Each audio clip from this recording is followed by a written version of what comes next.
السلام علیکم اسٹوڈنٹس، اب ہم پڑھیں گے پاکستان میں 18ویں ترمیم 1973 کے آئین میں جو 18ویں ترمیم کی گئی تھی اس کو ہم ڈیٹیل میں دیکھیں گے۔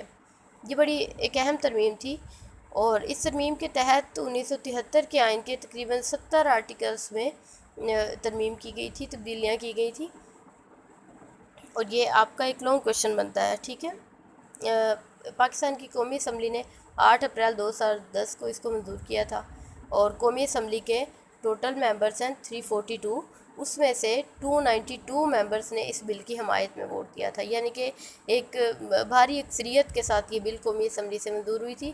پھر اس کے بعد سینٹ میں یہ بل جو 15 اپریل 2010 کو منظور کر لیا گیا تھا، اور یہ جو امینڈمنٹ ہوئی تھی 18ویں ترمیم جو 1973 کے آئین میں ہوئی تھی، صدر آصف علی زرداری کے دور میں ہوئی تھی، انہوں نے پھر اس پر 19 اپریل 2010 کو دستخط کیے تھے، اور یوں یہ بل آئین پاکستان کا باقاعدہ ایک حصہ بن گیا تھا۔ اس میں جو ترامیم کی گئی ہیں اس کی ڈیٹیل دیکھ لیتے ہیں۔ اس بل کی بدولت صدر کا قومی اسمبلی توڑنے کا اختیار ختم کر دیا گیا تھا، اور صدر کا قومی اسمبلی توڑنے کے اختیار کے متعلق آئین میں موجود آرٹیکل 58(2)(b) کو حذف کر دیا گیا۔ یہ اس میں کئی دفعہ تبدیلیاں کی گئی، پہلے یہ تھا آرٹیکل، پھر اس کو نکال دیا گیا، پھر دوبارہ سے ڈال دیا گیا، اور اب 18ویں ترمیم کے تحت فائنلی اس آرٹیکل کو دستور سے ہی حذف کر دیا گیا تھا۔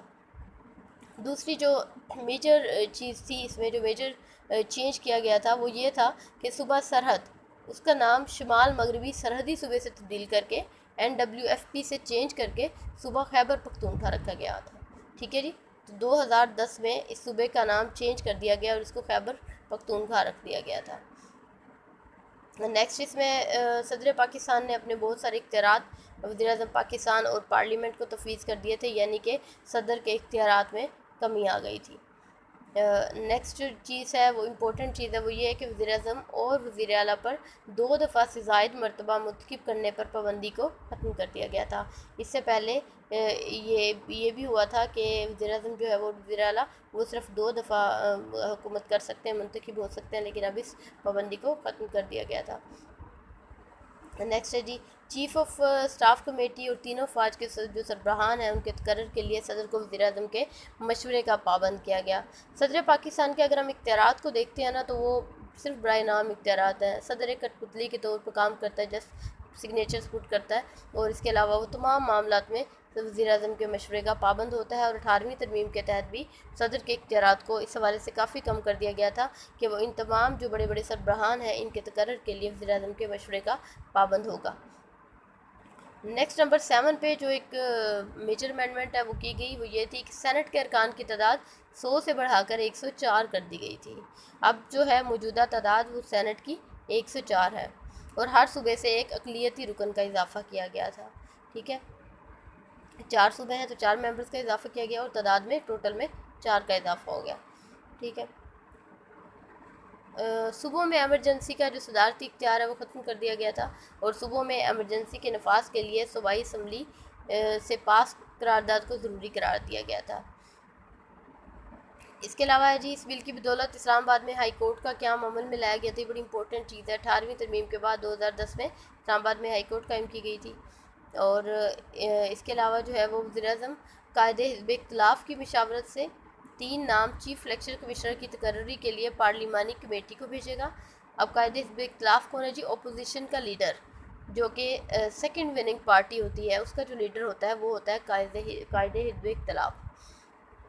تو ان تینوں میں سے پھر ایک نام کو پارلیمانی کمیٹی چیف الیکشن کمشنر کے لیے منتخب کرے گی۔ اس کے علاوہ اس بل کی بدولت 16 سال تک کے لیے تمام بچوں کو تعلیم کو بھی لازمی قرار دیا گیا تھا، اور اٹارنی جنرل آف پاکستان جو ہے اس کے حوالے سے یہ تھا کہ وہ اپنی پرائیویٹ پریکٹس نہیں کر سکے گا، اس کی پرائیویٹ پریکٹس پر پابندی عائد کر دی گئی تھی۔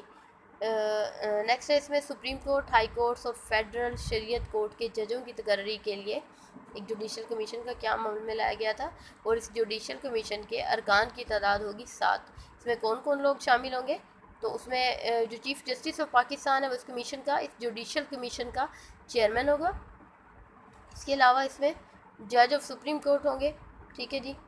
سابق chief justice of supreme court جو پہلے سپریم کورٹ کے چیف جسٹس رہ چکے ہیں، وفاقی وزیر قانون اس میں شامل ہوں گے، اور اٹارنی جنرل آف پاکستان اس میں شامل ہوں گے، اور اس کے علاوہ پاکستان بار کونسل سے ایک senior advocate of supreme court جو ہے وہ بھی اس کمیٹی میں شامل ہوگا۔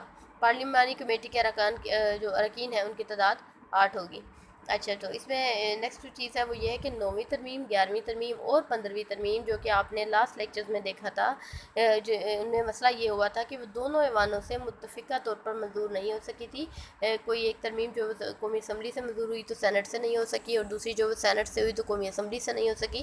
اس طرح سے کوئی نہ کوئی مسئلہ پیش آیا اور وہ دونوں ایوانوں سے متفقہ طور پر منظور نہیں ہو سکی تھی، اس لیے یہ تینوں ترامیم 9ویں، 11ویں اور 15ویں آئین کا حصہ نہیں بن سکی۔ ٹھیک ہے جی، یہ تھا آپ کا 18ویں ترمیم کا کوشچن۔ Thank you.